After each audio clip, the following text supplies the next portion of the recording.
the matter with you boys shooting up that man's hen house? I'll shoot any chicken trying to follow me home. Well, why don't you get a job and go to work? Y'all almost had me a job this morning. I don't believe you people. Huh? What do you mean, you people?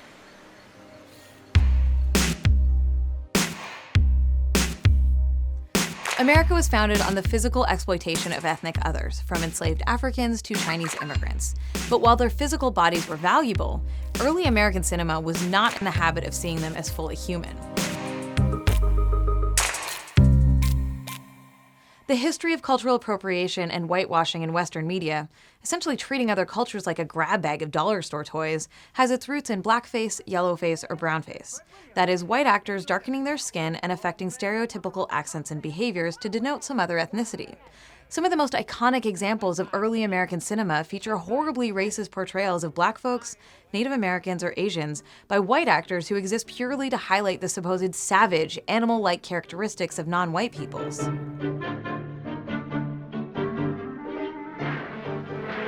If you want us to kill you, it'd be a sweet death, wouldn't it, Massa? A warrior's death. Oh, darling, I am sorry, but I lost my key. But that was 2 weeks ago. You cannot go on or keep ringing my bell. You disturb me. You must have a key made. Early cinema trafficked in a ton of these kinds of two-dimensional characters, and depending on the genre, most ethnic minorities got the treatment.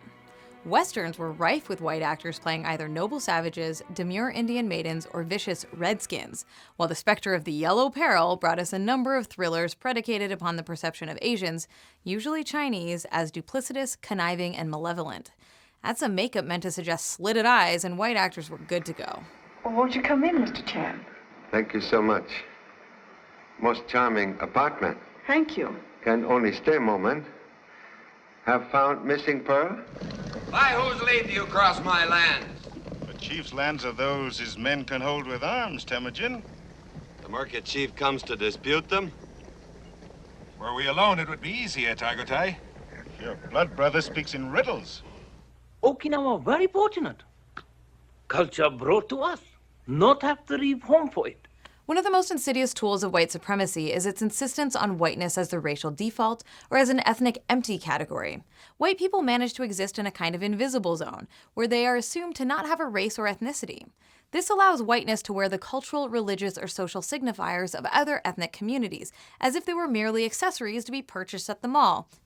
Oh wait, they are. It's no surprise that a country founded upon the exploited labor of racialized others would feel a divine right of ownership to both those bodies and their cultures. If you exercise total control over a human being, body and soul, then it's not a great stretch to believe that you own their stories as well. Cultural difference had to be repressed, denigrated, or contained. Part of this containment was accomplished by ensuring that opportunities for ethnic minorities in early cinema remained few and far between. Pop! Hey, Pop! Pop! Gosh, I almost missed you. What are you doing in New York? Got stuck in a crosstown traffic jam. Inspector Vance, this is favorite offspring Jimmy, without whose assistance many cases would have been solved much sooner. 100 years later, and it's no longer rare to see an actual person of color on screen. Oh, hon? Max and I have to do press for my movie, so we can't work tomorrow. Well, can you at least tell people not to put cigarettes out on my family photos? There's a giant hole in my grandma. But it's also no surprise that the roles they get offered still often conform to 31 flavors of outdated, problematic archetypes. The Pan-Asian martial arts expert, the inner-city thug, the spicy Latina, and everyone's current favorite, the Muslim terrorist. No games, Mr. Lockhart. Come kill fish. No. And the truly, utterly absurd thing is that it's tempting to think of even those problematic roles as a small step up, because things used to be, and sometimes still are, so much worse. Justice! I'm not letting you go!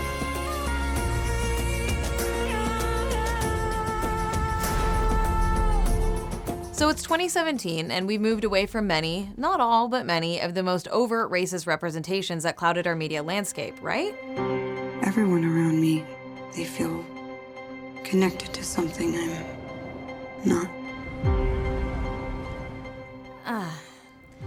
Well, let's just say that old school blackface or yellowface are not quite so prevalent as they used to be. You would think that the race to cast white actors in roles that call for people of color would have died a long overdue death. But no. It's still alive and kicking, and folks almost seem to be more and more insistent about keeping it afloat. And depressingly, there are so many more. Seriously. What's so hard about, actually casting people of color in stories that are at least nominally about them? You make me happy every time you smile. We're gonna create a beautiful world together. If I can ask you to dinner, you do eat, don't you? How, baby?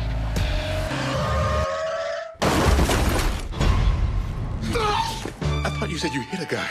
Yeah, he's the guy. Yeah, but you didn't say you hit a guy and brought him home with you. Are you Redbird?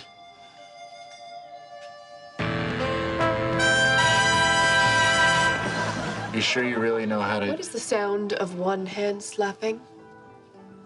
I'm sorry, I don't understand. Wait, how did you... You are the only one who can control all the elements and bring peace to our world. The woman, Rebecca, you will fill her with child, no? What? No. I need you to help me make a fake movie. So you want to come to Hollywood and act like a big shot without actually doing anything? Yeah. You'll fit right in. No sense making things hard for yourself by inviting actual people of color on set who might reveal that your entire story is kind of racist. Or, super duper massively racist. A lesson learned by Adam Sandler during the making of The Ridiculous Six. Morning never wears bra. Good morning, boys. You have no right to be here. This is Apache land. And what you gonna do about it, beaver breath? How you know my name? That's really her name. Video posted online today shows what happened when a group of Native American actors walked off an Adam Sandler movie. You're trying to tell a Native what's disrespectful to them? Degrading women, because, as a Native American person, we hold our women very sacred. They say women had names like Where's No Bra and Beaver's Breath. We don't need to sell all our people. We don't want you to sell our people. We understand, Connie. And I understand completely, but we're not going to change people. It's ridiculous that audiences of color have to keep raising their hands like kids in a classroom and demand to be heard. But here we are. And it's not as if the explanations for whitewashing are ever new or particularly logical. They essentially boil down to 3 lackluster defenses. Laid bare this way, every one of these rationalizations is clearly absurd. But that doesn't stop directors, producers, and casting agents from trotting them out every time they feel like co-opting an ethnic experience for the latest hot white actor du jour. 1.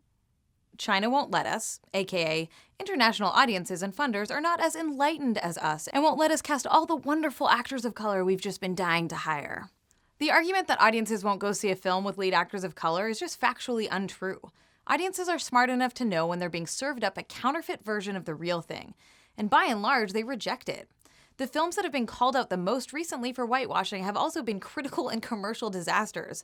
Meanwhile, minority-led projects are killing it on TV and at the box office. I ain't never seen you like this before, bruh. Meeting families and taking road trips. Don't come back all bougie, man. We need you to do an accent. You mean like an Indian accent? Ben Kingsley did an accent in Gandhi, and he won the Oscar for it, so... But he didn't win the Oscar just for doing the accent. I mean, it wasn't an Oscar for Best Indian Accent. Number 2, the best guy got the job, aka, of all the white guys we auditioned, this was the best white guy. First of all, whether you're explicit or not with your casting calls, if you have an overwhelming amount of white talent available, it's your responsibility to widen the net. Secondly, think about what these creators are actually saying, that time and time again, it just happens to be the white actors who impress them more? Is this because white actors are inherently better than actors of color? That they show more range? That they disappear into a part more? Of course not. What is true is that these directors, producers, and showrunners, consciously or not, have defaulted back to whiteness.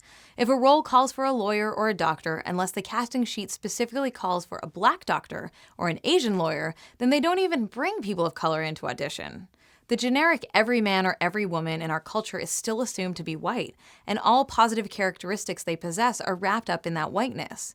So of course when a white actor auditions for a role, they seem like a more natural fit. So they cast the white actor and trust that the ethnic background or racial heritage can just be an addendum, something incidental.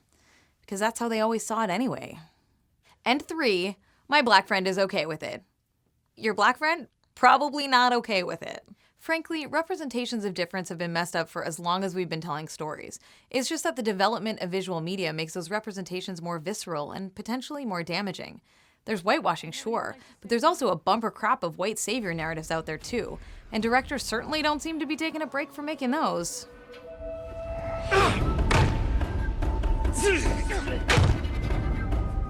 And even though critical and commercial reactions to these epics is usually of the thanks but no thanks variety, white media creators continue to trot out the same tired hope that no one will notice that the worlds they create are full of white subjects and racialized objects. But we do notice, and communities of color have always noticed and spoken up. But increasingly, white audiences are responding in kind. Sadly, that's probably what it's going to take for Hollywood power players to stop recycling the same old tired projects with the same old familiar white faces. It's going to take more white people speaking up. So speak up! Stop giving these terrible projects your money, and stop writing people of color out of their own stories. And also, stop making excuses for your terrible racist Halloween costumes. Hey Chad, I mean you. This is our brand new Feminist Frequency show. If you like what we're doing here, please share it with your friends, subscribe for more videos, and donate to help us continue making them.